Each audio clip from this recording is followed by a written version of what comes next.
So we are less than a month away from regionals in New Jersey. And this year we are taking the Baltimore Kings and the Washington Fire to regionals. We have joint practices together. We committed as a group back in the summer, and we've been practicing ever since to make sure that we're able to compete at that level.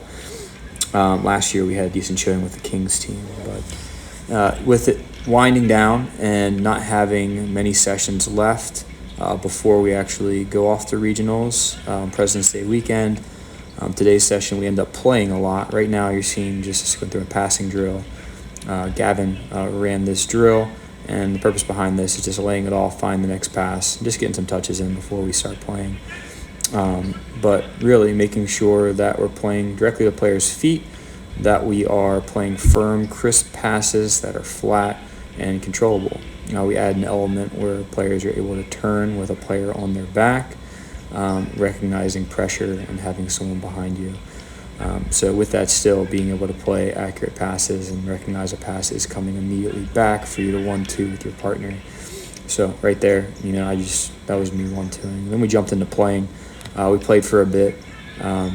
I right there was pressuring the ball and won the ball, but then actually didn't end up retaining it.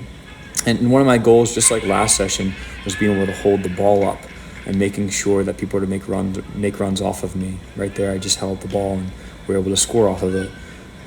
But with that, too, one of the things we're focusing on, we're going to be receiving a lot of pressure at regionals. And right there, even Miles putting high pressure on me, getting right through my back. So being able to stick with defenders there, sometimes going to be right on your back, pushing on you, is important. I thought Gavin had an excellent session today. Gavin was not only scoring a bunch of goals, but also had a really good a few assists. And that was another one right there, as soon as I mentioned it. But you'll see me making sure that my main focus today was being able to hold up the ball still with a lot of pressure, talking to my defenders and saying, hey, look, put pressure on me. Let me know that you're there, and recognizing that, as a pivot, I'm going to receive a lot of pressure, and it's also my job to play good defense. That right there, when the ball does get past me, that my first option is to drop and get behind the ball when necessary. Henry almost scores a nice goal there off of Ken's assist, and Ken does end up finishing that one. But you'll see, as I mentioned, being able to hold the ball up, being able to have a defender right on my back, and making sure that I don't just play the ball immediately away. Sometimes I get in the habit of, hey, I get pressure on my back, I'm just going to pass it away. But being able to take that knock, being able to take that pressure and know that if someone's on my back, I'm able to withstand that.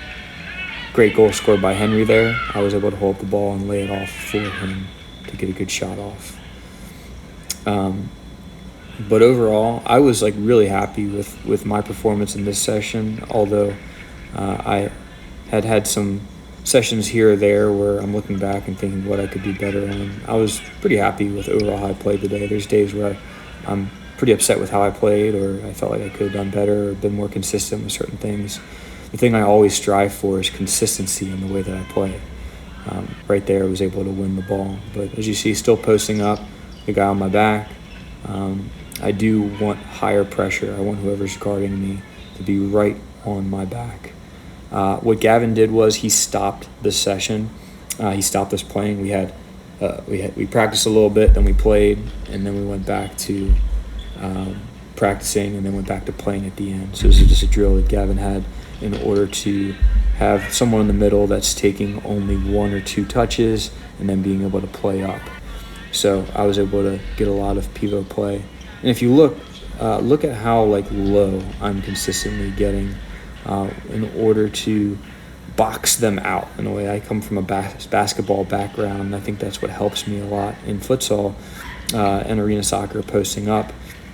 Just being able to get low and have that low center of gravity, I'm able to hold people off a little bit better. Being a taller player, if I'm standing straight up, it's easier to knock me over than if I'm low and actually closer to the ground to be able to hold off the player. So with that, there are times where I might receive the ball and stand more straight up, but for the most part, you'll see I like to get low. With this too, making sure too I'm not static. I'm not just standing in the same spot over and over and over again. They should know where to play me in a general area of where I'm at, but not that I'm just sitting there the entire time. To move a little bit, provide a little bit of an option. On that one, I was able to receive the ball, turn and shoot, to not be predictable and just hold the ball up every single time. I don't want people to know that I'm never going to turn. I do want to turn occasionally. And by mixing that in, I'm able to get opportunities like that last one and get a shot off.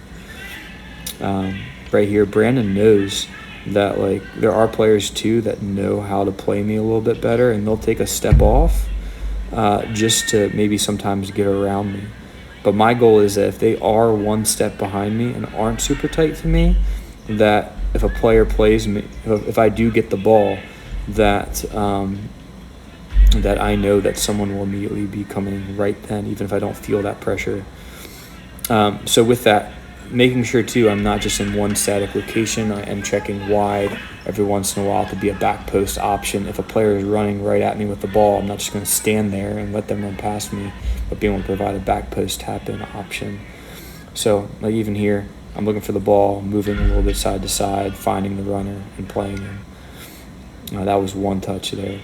Being also back out of space like that, so that way I'm not in the way of another potential option. Henry was able to score there by going the opposite way that opened him up. Right there, providing pressure, high pressure, so that way we can win the ball and have an easier time of dealing with it in our own attacking third. Immediately after passing the ball off, going to post up, and being able to have a battle right here. I know with Andrew, we're grabbing each other. I told him beforehand to grab me and hold on to me, but then backing up a little bit and then resetting. That was really important. If you look back at that too, making sure that if someone's right on you the entire time, maybe back up and reset. And right there, Andrew had both arms on me, was holding me with both arms and won the ball away. May have been a foul, but with that too, making sure it's a battle that I'm pushing back and I'm fighting for position. Right there, making overlapping run around Henry in transition.